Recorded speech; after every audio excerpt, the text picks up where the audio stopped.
सुमित जी करनाल से। राधे राधे महाराज जी। महाराज जी, आपने कहा था कि अगर संसार प्रिय लगे तो नाटक नहीं करना चाहिए, ब्याह कर लेना चाहिए। महाराज जी, अब ब्याह कर लिया तो अब संसार नाटक लगने लगा है। महाराज जी, फंस गया। तो नाटक ही करो ना, क्या परेशानी? पति का नाटक करने में क्या परेशानी? पति तो प्रभु है। वो पत्नी जो प्राप्त हुई है उसके सामने पति का नाटक करो, पति के कर्तव्य का पालन करो, धर्म पूर्वक धन कमाओ, उसकी कामनाओं की पूर्ति करो, राधा राधा नाम जप करो, बढ़िया पार हो जाओगे। हमें सेवा करनी है क्योंकि भगवान ने दी है, तो आपको भगवान ने पत्नी परिवार रूपी सेवा दी, उसे करो, भागो मत। जो भगवान के द्वारा दिए हुए सेवा कर्म को, चाहे वो पदाधिकारी हो, व्यापारी हो, किसान हो, नौकरी वाला हो, ईमानदारी से अपने कर्तव्य के द्वारा धन कमाए और अपने परिवार का पोषण करे और नाम जप करे, उसे भगवत प्राप्ति हो जाएगी। विश्वास मान लो, विश्वास मान लो। उचित ब्रह्मचर्य का पालन करो और नाम जप करो, बिल्कुल भगवत प्राप्ति हो जाएगी। हमारी बात पर विश्वास करो। कई कई रानियां थी, बहुत वैभव था, लेकिन सर्वश्रेष्ठ अम्बरीश जी भक्त कहे गए कि नहीं, चक्रवर्ती सम्राट अम्बरीश जी।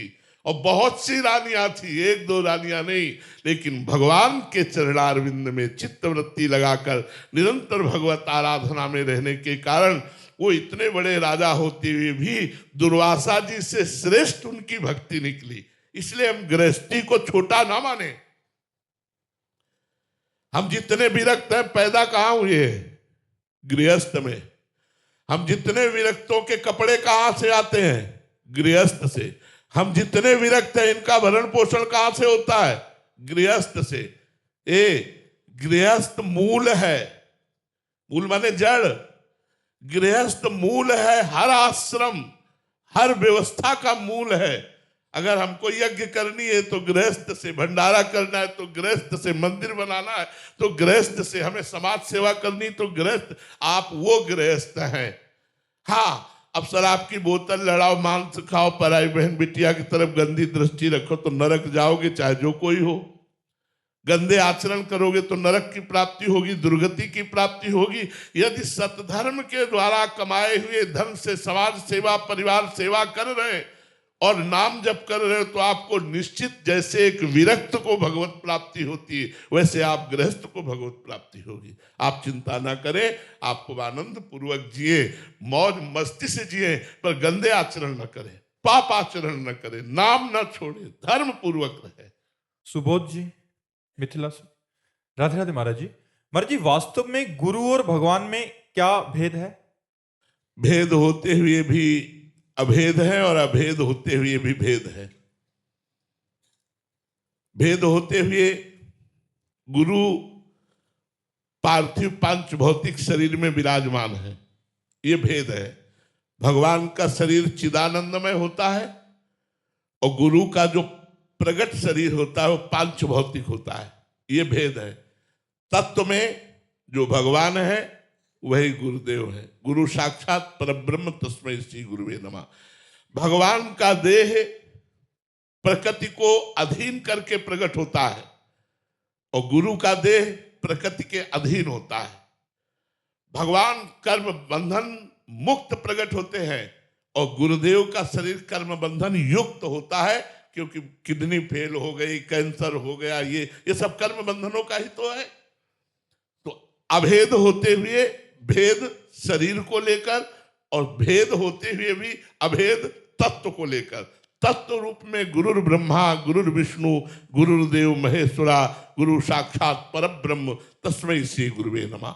भगवान से भी बढ़कर हमारे गुरुदेव हैं, क्योंकि भगवान हमारे भी हृदय में है और सबके हृदय में और हर जन्म में रहे और आज तक कल्याण नहीं हुआ, हमारी दुर्गति ही होती रही।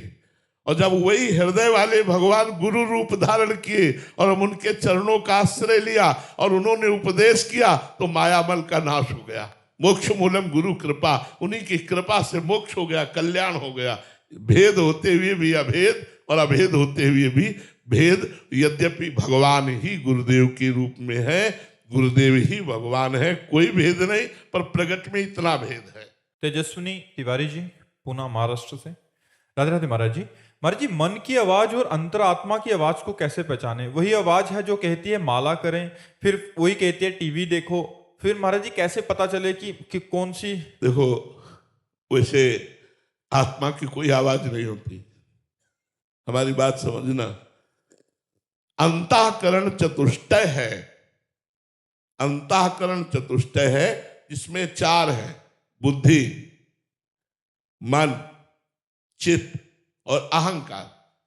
आत्मा का इनके ऊपर प्रकाश पड़ रहा है, ये उसी से प्रकाशित हो रहे हैं, उसी से चलायमान हो रहे हैं। आत्मा की कोई इच्छा नहीं, आत्मा का कोई आज्ञा उपदेश नहीं, आत्मा की कोई आवाज नहीं। ध्यान रखना, अंदर बुद्धि में 2 बुद्धियां हैं। विभीषण जी ने रावण के सामने वर्णन किया, सुमति कुमति सबके उर राही, नाथ पुराण निगम अस कहानी। जहां सुमति तहां संपत्ति नाना, और जहां कुमति तहां विपत्ति निदान। तो उर कुमति बसी विपरीता, विभीषण जी उपदेश कर रहे रावण को। तो हमारी बुद्धि में 2 बुद्धियां हैं, एक है अच्छी बुद्धि जिसे सुमति कहते हैं, और एक है गंदी बुद्धि जिसे कुमति कहते हैं। जब हमारे मन में आया कि ये कार्य हम करें, यदि गंदा कार्य है और कुमति जोरदार है, तो वो कह देगी कि हाँ करो, पर सुमति अंदर से कहेगी नहीं, गलत कार्य है। पर जोरदार कुमति है, इसलिए सुमति की बात ना मानकर वो कार्य कर बैठेगी। और यदि सत्संगी हो, नाम जप कर रहे हो, अच्छे आचरण से चल रहे हो, आपके मन में आया कि ये गलत कार्य करें, तो सुमति जोरदार है, तुरंत आपको भयभीत कर दिया, जलाने लगी, हृदय जलने लगा, नहीं नहीं नहीं करना। अब कुमति अंदर से कह रही कर लो तो ज्यादा अच्छा रहेगा, सुख मिल जाएगा। हम नहीं, अगर कोई फंस गए तो, ऐसा हो गया तो, ऐसा हो, वो इतने तर्क रख देगी सुमति कि मन भयभीत होकर कुमार्ग से जाएगा नहीं। आत्मा की यहां कोई रोल नहीं है, यहां बुद्धि का रोल है, सुमति और कुमति। मन सुमति और कुमति के इशारे पे चलता है। जिसकी कुमति जोरदार होती है उसका मन गंदा होकर गंदे आचरणों में बढ़ता है, जिसकी सुमति जोरदार होती है वो गंदे आचरणों से बचकर अच्छे आचरणों में चलने लगता है। तो ये सुमति और कुमति का खेल है, इसमें आत्म तत्व के प्रकाश से बुद्धि प्रकाशित है, ना कि आत्मा की कोई आवाज है। आत्मा निर्विकार निर्विकल्प, वो तेजो स्वरूप महान, उसका क्या वर्णन करे, उसकी कोई चाह नहीं, उसका कोई निर्णय नहीं। निर्णयाक बुद्धि, संकल्प विकल्प मन, चिंतन चित्त, क्रिया को स्वीकार करना और भोगना अहंकार। ओम जी, बंगाल से।